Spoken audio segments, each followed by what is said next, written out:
back to the channel. Welcome back to my midlife crisis, and it is time to start digging into my 2024 Lotus Emira first edition in Seneca Blue. This is the manual V6. I wanted to have that manual in my garage, and I went through the forums, I went online, watched a bunch of other YouTubers, and said, okay, what is the first modification that I need to do to the Lotus Emira? And it was pretty much a consensus that you need to do a third cat delete. I got so excited I already did it. I'll show you what I did in kind of a condensed version. There's plenty of videos out there that you can reference on how to do the third cat delete. It is basically bolt on, bolt off, completely reversible. So if you ever sell your Lotus and you go back to the dealership, you can put that back on, especially if you go to one of those emissions heavy states. I wanted to find out if I could open up and really hear this 3.5 liter V6 without buying an entire exhaust. I don't know about you guys, but spending $2,000, $2,500 or greater for a brand new exhaust, as great as they sound, can I do it for a little bit less? And so everybody says the only thing you really need to do in order to get the Lotus Emira to really sound great is delete the third cat. But the other thing that you need to do is you need to control the valved exhaust. Now, Lotus from factory makes it so the valve on your exhaust is controlled by what mode you're in, what RPM level you're in, and so it's not always open, right? So you can't always hear that V6 sound, that scream that you're hoping to have. So the thing that you need to do is you need to get a valve controller. So we went to Greg's Race Parts, we got the third cat bypass pipe, but we also got the Milltek valve bypass. Now this is a plug and play valve bypass controller. It comes with two separate remotes. It's got 3 different modes, and we'll go into those a little bit later in the video. But from what everybody's saying, you can get an incredible sounding Lotus Emira by doing the third cat delete and using a valve controller, so that way you can open this beast up regardless of the RPM, regardless of the drive. So we're going to try that out. Stick to the end of the video so we can see if this, for what is $750, we can do without basically replacing for a $2,000 or greater exhaust. So stick with us. Let's get into it. All right, let me take you behind my Lotus Emira and show you what I've already done. So I've already taken off the diffuser. We've already taken away, get underneath here, the under tray. Let's move that down. So you'll see right there, this is where the headers join together off the back. You got your existing cats that are coming from the headers, and then you come into the third cat position right here, and that's where I put in the GRP third cat delete bypass pipe. And it's literally just a right angle. You got 3 bolts there. You've got a band clamp up in there, and literally you pull out the old and put in the new. Make sure when you order this from GRP, you actually get an extra exhaust gasket, just because right here, this is probably gonna be a little cruddy. Anytime you replace anything on your exhaust, you should get new gaskets, just to make it easier. So we've already done that. All the bolts are torqued to about 45 feet-pound of torque, so nothing special there. Pretty easy. Let me show you where version 1 of the Milltek valve controller actually goes and why it's not necessarily the best and you should actually opt for version 2. All right, version 1 of the Milltek valve controller plugs in right where the valved exhaust is, and this obviously is right next to stock exhaust. All the heat coming right directly here on that plastic is not the best place for it, and over time I think it's more precautionary than anything else that we do not install there. So Milltek actually came out with a version 2 of the valve controller for the Lotus Emira. Let me show you where that one goes. As you can see right here behind the passenger wheel well, right behind the bumper, is bumper harness. The new Milltek goes right there, and basically you disconnect that one and it goes right in between that. Now there's only one problem. See that mesh? See that right there? What happens when you wash your car? It's not in a great position to protect the electronics that's going on. And you can see here that Lotus has flex, interduct flex, got a little bit of electrical tape. It protects it a little bit, but it doesn't really protect it to the level that I would like to protect it. So we're gonna do a couple extra modifications to make sure that this thing is waterproof. But as you can see, it's on the other side of the heat shield. So it's protected from the heat, and it's in a lot better position than the first one. Let me get up in there. So we're going to install that Milltek valve controller version 2 right there in that harness spot with a couple extra modifications to make sure that it's waterproof. After we get the Milltek version 2 valve controller installed, make it waterproof, in combination with the GRP third cat delete, we're going to see if we can make this Emira V6 sound like she should without buying a whole new exhaust. The first challenge that I need to tackle is how to make this waterproof in the back of that bumper, in that wheel well. And I started searching around Amazon. I was looking for, you know, some kind of waterproof enclosure, something, and I found this. This is a waterproof enclosure that's made for putting Christmas lights or open extension cord connections. It has a waterproof end for cabling on each side, and then it sucks together and it's watertight, and it clips in and it's really strong. Now, I didn't expect it to be this big. This is like 3 inches by 6 inches. And we're gonna have to figure out how we're gonna mount this in there, how we're gonna securely put this in. But let me give you a little bit of an idea of how this is gonna fit inside of this. So as you can see, it's got 2 latches that are pretty tight. So the idea is that we stick the Milltek valve controller in here. Gives us a little bit of room to kind of route the cable. And then the actual cable itself can come out through the waterproof side, pop it inside, get that on. It's waterproof, it's watertight.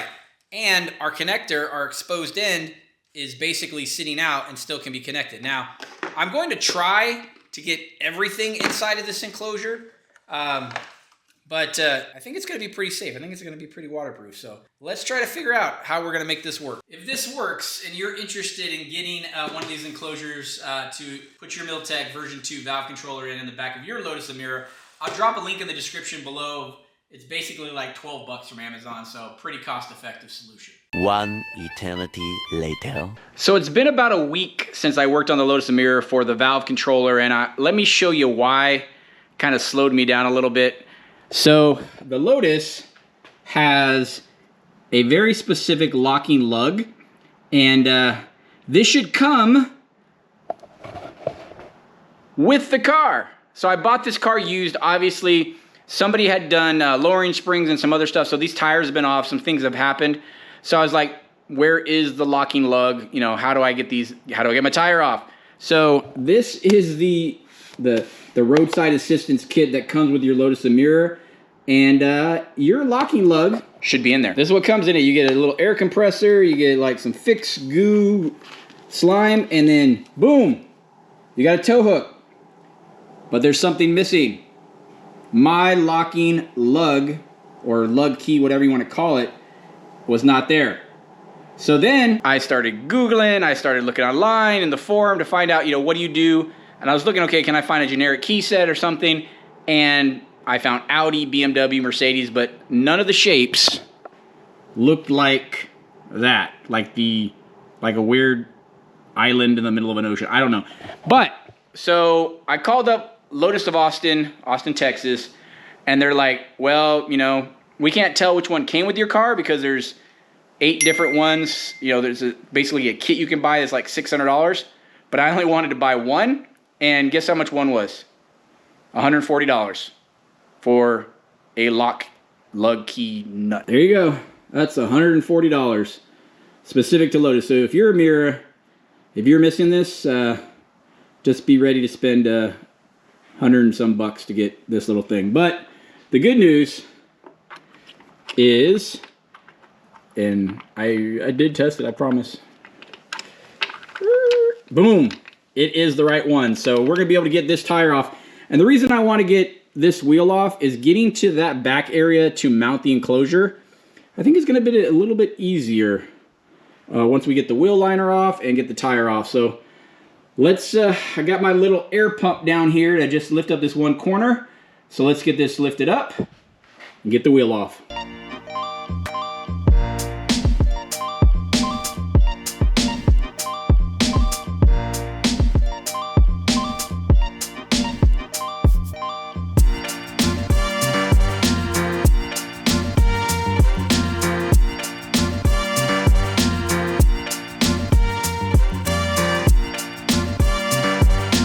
That wheel was heavier than I thought it was going to be, but let's take a look in here. I believe that's, you know, I think that's Bilstein coilovers from factory. These are Edelbrock springs. I love that it's got steel braided brake lines from the, it's definitely track focused. And you know what I love the most? You only have to take out the back half of the fender liner. You don't have to take out the whole damn fender liner like the damn McLaren. That's super sweet. Let's get that out. Looks like it's just a bunch of Phillips heads, so it should be pretty easy.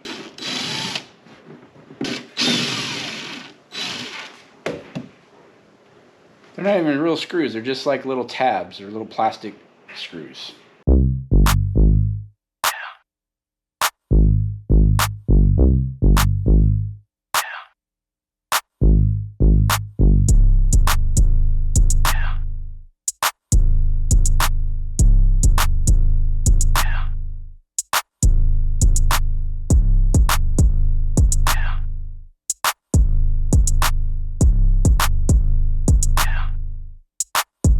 So in order to get out the fender liner, the back side, it's a bunch of these plastic little screws and stuff like that. But right there, these three little plugs, plastic tabs are also holding in. So you're gonna have to use a trim tool to pop those out as well. So let's get that going. For these right there, using a different type of trim pull, kind of pushes and pulls at the same time. So right there, that's the trim tool that I'm using. It's kind of a reverse pliers.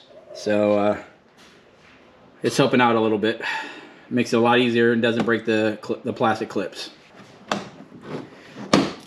2, 3. Is there another one? It's hilarious. Everything is plastic in here except for one metal Torx that's actually going into the back bumper. So that is a Torx. Let's figure out what size that one is. It's gonna be a 4mm Torx.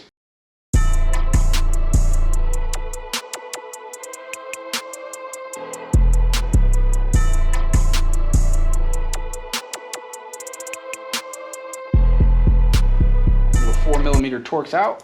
All right, hopefully that's it.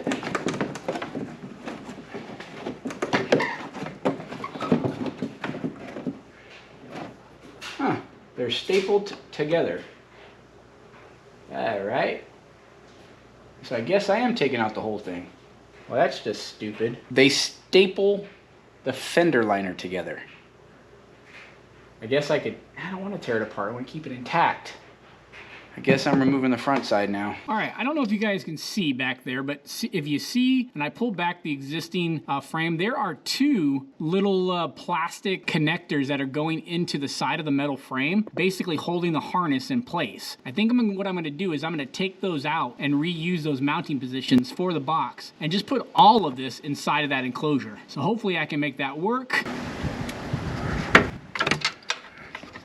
Okay, got one out. Let's see if we can get the other one out. All right. As you can see, I got both of them out of there, and I've got a couple little nice mounting points right there. There's like 4 of them that I can use for that enclosure. That actually might work out. So it's just push down and pull out, and then you got both ends of where you're gonna insert the Milltek valve controller. This one has nothing to do with it. Leave that one connected. So this part is about as far as my custom fabrication skills go. You've got those 4 holes right there, right? These actually fit an M4 riv nut. Okay, I've made a little tape template here for our 2-hole positions. I made 4, but we're just gonna go with these 2 like I was talking about. Now let's go ahead and drill those out.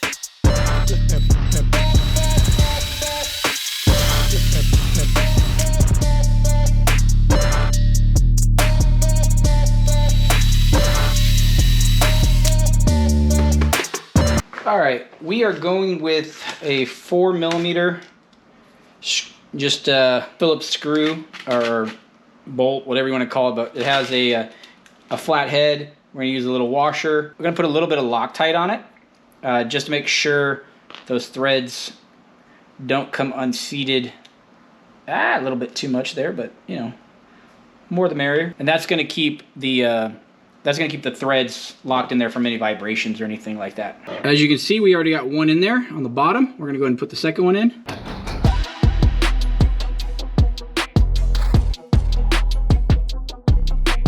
All right, she is mounted and sturdy. Look at that. Ain't going anywhere at all. Now, let's get the wiring harness put together. That actually worked out pretty good. I am actually pretty proud of myself. That worked out better than I thought, so. Whew. All right, let's get that wiring harness all put together. To be honest with you guys, I don't even know how I did this. It has taken quite a bit of finagling and maneuvering and just, you know, try again on this to get this to look as OEM, well, as clean, I won't even say OEM as possible. So we got our wiring harness coming back in here into our waterproof enclosure. The Milltek valve controller is inside of there. It's completely attached to the chassis via the riv nuts with some 4mm riv nuts and then some screws to put it in there and get it nice and tight. And you can even see back there, the other side of the harness is coming right into that. So hopefully we can get the wheel liner and everything back in and get this thing basically tidied up, and we'll give it a shot and see how she sounds. Can we make this Lotus Emira sound incredible with just a third cat delete and the valve controller, instead of having to buy an entire, you know, full-on exhaust, you know, $2,000, $2,500 or more, and make it sound incredible for just 750 bucks. I'm proud of myself. I don't know why, but I am. Give you a look from the back. You can't even see the box, but it's all the way up here. So looks, I mean, it's almost invisible. Pretty cool. Time to get the tire set.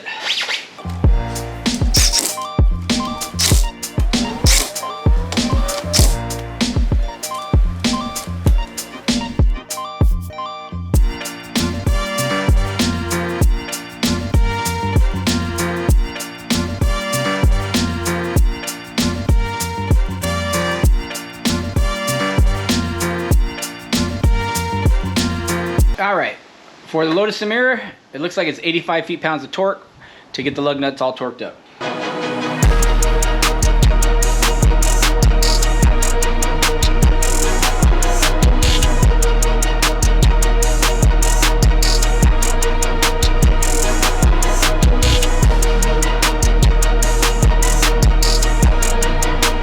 We're gonna put this back in the roadside emergency kit. Let's see what the Lotus Emira with the GRP third cat delete and the Milltek valve controller really sounds like. We'll give you a full run through of all the different modes, the valves open and the valves closed.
Well, there you have it. Tell me what you think down in the comments below. Did the GRP third cat delete with the Milltronic valve controller make that big of a difference? Do we need to go with the full exhaust, or is this really unleash the beast of my Lotus Emira? I think it sounds absolutely incredible. I want to hear what you guys think down in the comments below. I think for 750 bucks, this turns and opens this machine up, give it a better flow and an overall better sound than what you just had from stock. So hope you enjoyed this Lotus Emira content. Hopefully you waterproof your Milltek valve controller and your back bumper. And until next time, we'll see you later.